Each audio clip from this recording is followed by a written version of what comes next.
дүниетану сабағы, иә? Қане дүниетану оқулықтарыңызды ашайық. Балалар, үйге қандай тапсырма берілді? Мемлекеттік мерекелер туралы, иә?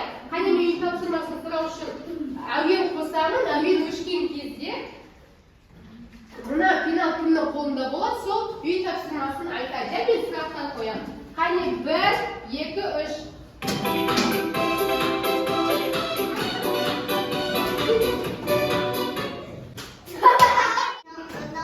Я тағы қандай мерекелер бар? Новый год. Жаңа жыл, иә?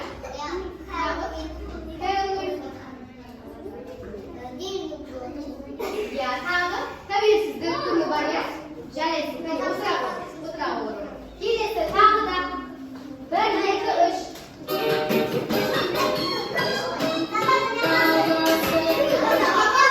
Сұлтанхания. Наурыз мерекесінің қандай ерекшеліктері бар? Наурыз мерекесінде не істелінеді? Наурыз мерекесі 22 наурызда біз наурызды Тойлаймыз. Қор дейміз, алты бақан Себебіміз ұлттық. Қандай киім киеміз? Қазақтың ұлттық киімдерін киеміз, иә? Жарайсың, отыра ғой. Келесі.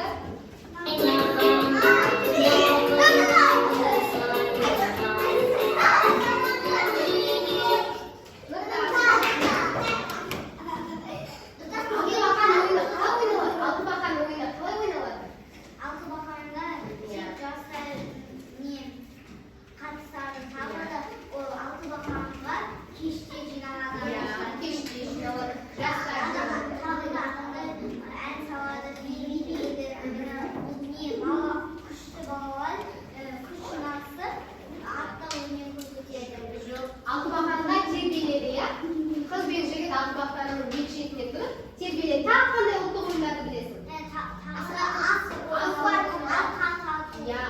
Тағы да мынандай шынасы бар.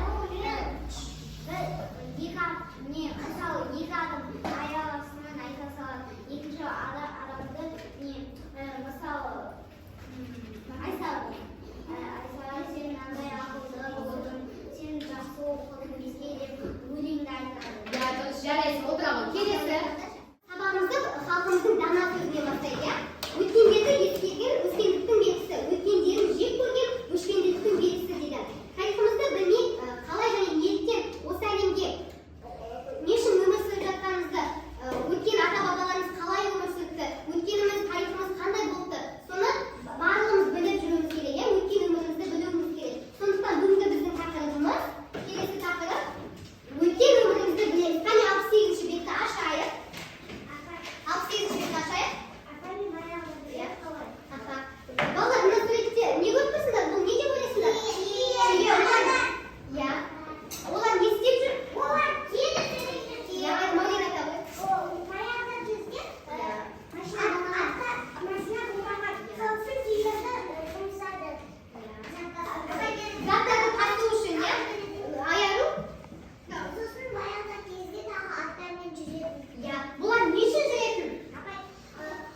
жақта осы түйелер тастаған жіптері, басқа да тауарларды, құмыра, ыдыс аяқтарды осы қалаларда сатқан болатын. Сондықтан бұл қалалар пайда болды. Бұл қалаларда кіші базарлар, шығыс базарлары, ыдыстарды, жібектерді, шеберханалар, ыдыстарды, жібектерді сататын базарлар пайда болды. Сол базарлар өтейе келе қалаға айналды. Сондықтан да көп қалалар пайда болды. Қандай қалалар екен? Кітапқа қараңдар, картаға қараңдар. Қандай қалалар бар екен?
Halimi bu qanday elim?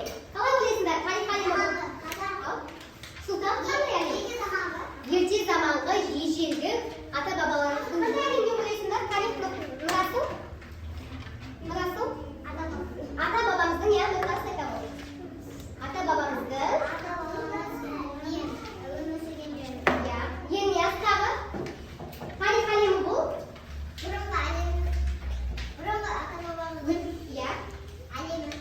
O'tgan umrimiz ya. Qani daftarga yozaylik? Bugungi kunda yozamiz. Bugun qanchasi? Aqbalning 7si. Aqbalning Sultan yozamiz daftarimizga shu 7si. Qani so'zingni жалғастырып жазайық. Tarix Halimi sendердің ойларыңша qanday әлем? Tarix дегеніміз не? Qani daftarga qanday әлем ekan? Жұлдыз, кімді жаздың ба? Сынып жұмысы. Tarix әлемі ол. Балалар енді осы ұлы жібек жолы қалай пайда болды екен? Қандай жерлер, қандай қалалар пайда болды? Ол кезде қалай адамдар өмір сүрді? Қане сол туралы бейнеролик көріп алайық. Тыңдайық. Жібек жолының пайда болу тарихы. Ұлы жібек жолы Қытай мен Еуропа елдерінің арасын байланыстырған сауда жолы. Біздің заманымыздан бұрынғы бірінші мыңжылдықтың ортасында дала жолы іске қосылды. Осы дала жолын Ұлы жібек жолы деп атауды 1877 жылы белгілі неміс географы Фердинанд фон Рихтхофен ұсынды. Бұл атау Қытайда шығарылатын жібек матасына байланысты шыққан. Ұлы жібек жолы бүкіл адам ағзасын қоректендіруші қан жүйесіне ұқсас жұмыс істеді.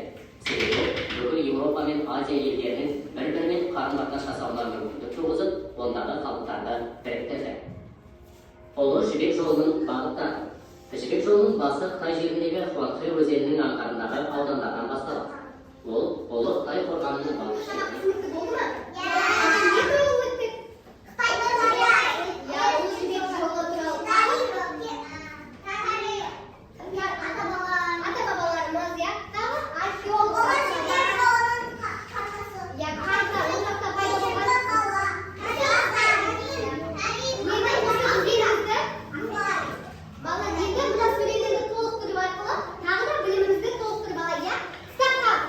Kitapқа қарап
үй тапсырмасын